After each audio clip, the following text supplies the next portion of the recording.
I am the final custodian of this record. If you are hearing my voice, the locks have failed, the candles have guttered out, and the archive has opened itself to you. Listen closely, but do not turn the volume too high. Some echoes were never meant for human ears. A monastery sat alone on a winter mountain, its granite walls mottled like dead skin under a blue sky. I, Dr. Ivy Calder, audio preservationist, had been summoned to catalogue a cache of forgotten recordings. The monks spoke in brittle whispers of songs that remember. Payment was generous, curiosity irresistible. Inside, corridors smelled of dust and extinguished incense, candles guttered in iron sconces, each flame bending as if pressured by breath no lungs exhaled. At the far end waited a brass elevator older than doubt, the only way to the levels below. A scuffed sign read in Latin, Archivum infinitum, enter in silence. Beneath the monastery the archive unspooled, a cyclopean whirn of concrete halls and vaulted chambers. My portable reel-to-reel whirred as I inspected the first tape, unlabeled, its acetate curling like a dead leaf. I pressed play. Static snowed through the headphones, resolving into faint rainfall. Then a woman's, terrified breathing, my breathing, though I had not yet uttered a sound. She whispered, "He's behind me. Don't look back." I ripped the headphones off, yet in the surrounding dark, echoes of my own heartbeat replied. Rows of shelving receded beyond flashlight range, loaded with reels, cylinders, wax discs, centuries of captured sound. Somewhere between the shelves, footfalls matched my pace out of sync, like a mocking second shadow. I called, "Is someone there?" My voice returned fragmented, rearranged. "There someone is." Metal shifted, the squeal of a ladder sliding against shelving. I saw no ladder. The next reel bore today's date, burned into its leader strip. I threaded it, trembling. Children laughed, then thunder cracked.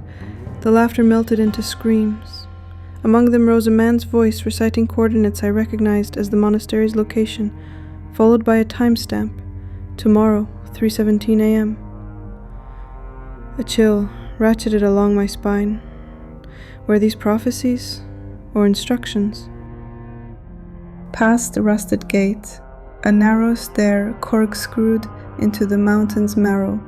A velvet rope barred descent, tag reading, custodians only. The rope was frayed exactly where countless hands had untied it. Mine joined the tradition. Below, iron shelving gave way to hewn stone cells. Each held a single reel suspended in glass like an insect specimen. They spun slowly, of their own accord, tape dancing loose yet never falling. From them seeped faint voices, pleading, bargaining, sometimes singing lullabies in extinct tongues. At the corridor's terminus, a plinth cradled a fresh cassette, still warm, as if just recorded. On its spine, IV, side A. My shaking finger pressed play. I heard myself describing this exact moment, word for word, until the narration slipped ahead, revealing actions I had not yet taken. I step back.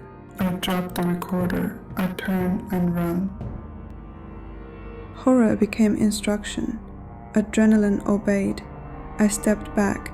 The recorder slid from numb fingers, shattering. And I ran. But the corridor stretched impossibly. Every sprinting footfall sank me deeper.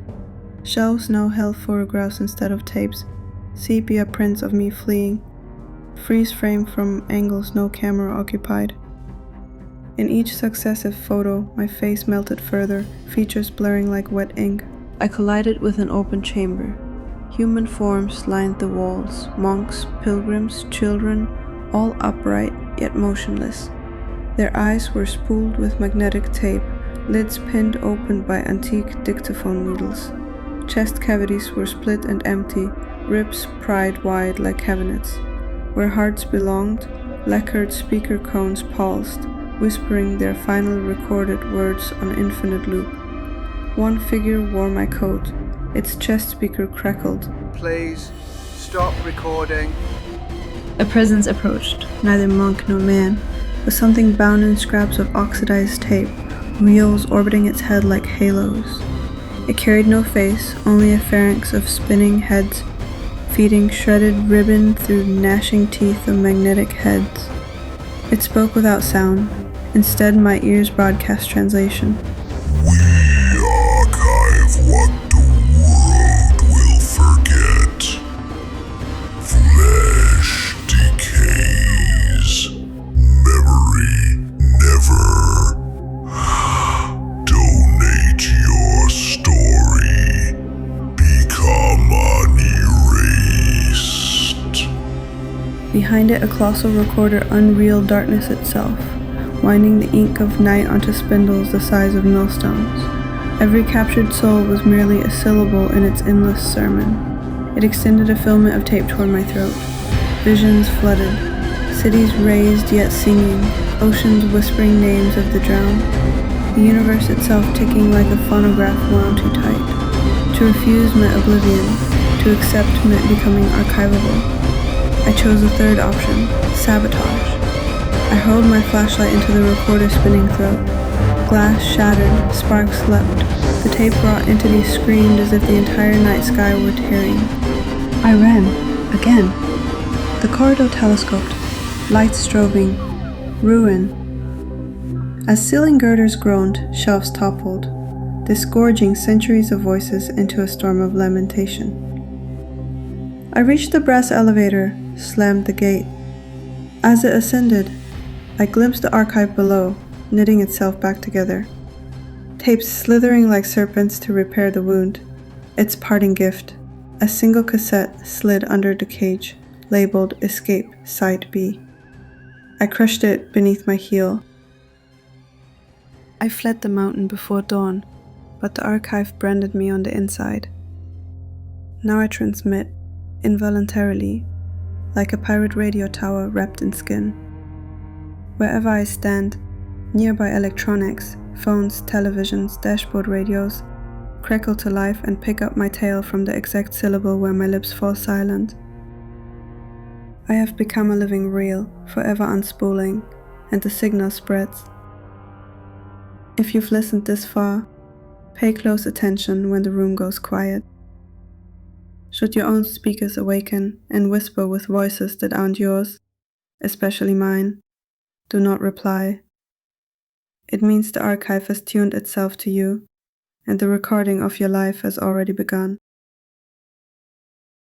Like and subscribe to Cinderlight Tales.